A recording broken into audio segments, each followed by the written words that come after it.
Doctor Mohammad Abdul আহাদ president Dhaka medical college. আপনাদের সবাইকে আমি ধন্যবাদ জানাতে চাই যে আপনারা সবাই আপনাদের আগ্রহ থেকে এখানে এসেছেন, সেজন্য সবাইকে অনেক অনেক ধন্যবাদ। এবং আপনারা অবগত যে আমাদের এই বৈষম্যবিরোধী ছাত্র আন্দোলনের সময় যে দুইবার ইনসিডেন্ট ঘটেছে, আমাদের চিকিৎসকরা তাদের নিজের জীবন বাজি রেখে কি পরিমাণে সার্ভিস দিয়েছে সারা বাংলাদেশে। ঢাকা মেডিকেল কলেজে আমরা দেখেছি ডক্টররা চিকিৎসা সেবার পাশাপাশি তারা নিজের পকেট থেকে টাকা দিয়ে ওষুধ দিয়েছে, তাদেরকে খাবার দিয়েছে এবং তারা 24 ঘন্টা 36 ঘন্টা 72 ঘন্টা সেবা দিয়েছে। তাই আমি এই কথাটা স্পষ্ট বলতে চাই যে আমরা যারা ডক্টররা, we are Bangladesh, we are doctor, we serve the humanity. আমরা বৈষম্যবিরোধী ছাত্র আন্দোলনের পার্ট এবং আমরা আপনাদেরকে সেবা দিয়ে থাকি। তবে আমরা জানি গতকালকে কিছু ঘটনা ঘটেছে।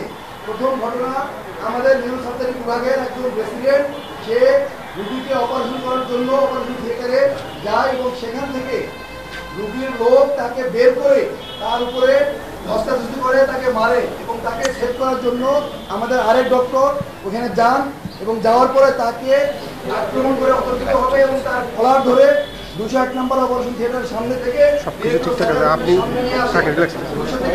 মারতে মারতে এবং এখানে নিয়ে এসে তারা ক্ষান্ত হয় নাই। ডিরেক্টর স্যারের রুমের সামনে যে পিএ আছে সেই চেয়ারে তিনি বসেছিলেন এবং এই পিএর চেয়ারেও তার উপরে আক্রমণ করা হয়।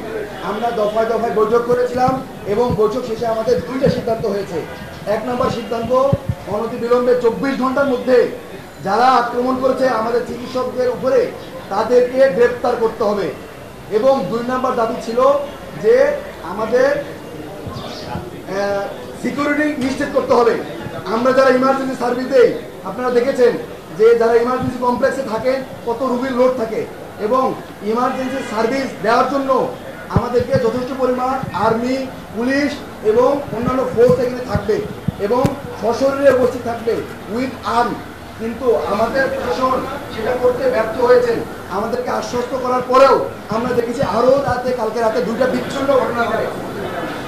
আরেকটা ঘটনা হচ্ছে, একটা রুগীকে তারা বাইরে আক্রমণ করেছিল এক গ্রুপ। ওই গ্রুপ সেবা নেওয়ার জন্য ঢাকা মেডিকেল কলেজে এসেছিল ইমার্জেন্সি রুমে এবং তার যে অপোনেন্ট গ্রুপ ছিল সে ঢাকা মেডিকেল কলেজের ইমার্জেন্সি কমপ্লেক্সের ভিতরে ঢুকে চাপাতি দিয়ে কূপে তার হত্যা নিশ্চিত করে এখান থেকে চলে গেছে। তাহলে আমরা দেখতে চাই যে এখানে রুগীও সেফ না। আপনারা কোথায় সেবা নিতে আসছেন? এখানে রুগীও সেফ না। আরেকটি কথা বলতে চাই, পরে আরেকটা ঘটনা ঘটেছে। আরেকটা ওসেকে, আমরা জানেন ইমার্জেন্সি রুমে ওসেকে একটা ক্রিটিক্যাল রুগী এসেছিল অনেক কিডনি ডিজিজের। সেই রুগী মারা যায়। মারা যাওয়ার পরে এই রুগী মারা যাওয়ার পরে আমার ডক্টর, ইমার্জেন্সি মেডিকেল অফিসার এবং অন্যান্য ডক্টরের উপরে হামলা হয় এবং ইমার্জেন্সি কমপ্লেক্স ওসেক ভাঙচুর করা হয়। তাই আমরা দেখতে পাই যে এখানে ডক্টর, রুগী কেউই নিরাপদ না। আমরা কালকে ডিরেক্টর স্যারের অনুমতিতে আশ্বাসে কালকে রাত 11টা বাজে আবার কর্মক্ষেত্রে ফিরে যাই। আমরা সকাল 8টা পর্যন্ত ইমার্জেন্সি সার্ভিস দিয়েছি, সারা রাত ধরে অপারেশন করেছি। আমরা হাসপাতালে ছিলাম, আমরা দেখেছি, রুগীকে সেবা দিয়েছি। স্যারের কথায় আশ্বস্ত হয়ে যেহেতু আমরা কাজ করেছি, কিন্তু আমরা কোনো সিকিউরিটি ফোর্স এখানে ভিতরে দেখি নাই। সিকিউরিটি ফোর্স তারা বাইরে ছিল, কিন্তু ইমার্জেন্সি কমপ্লেক্সের সামনে সশরীরে উইথ উইপন্স থাকার কথা ছিল, আমরা সেটা দেখি নাই। তাই আমরা বাধ্য হয়ে নিজের সিকিউরিটির জন্য আমরা আজকে থেকে কর্মবিরতিতে যাচ্ছি। সারা বাংলাদেশের সমস্ত চিকিৎসক, সরকারি বেসরকারি সবাই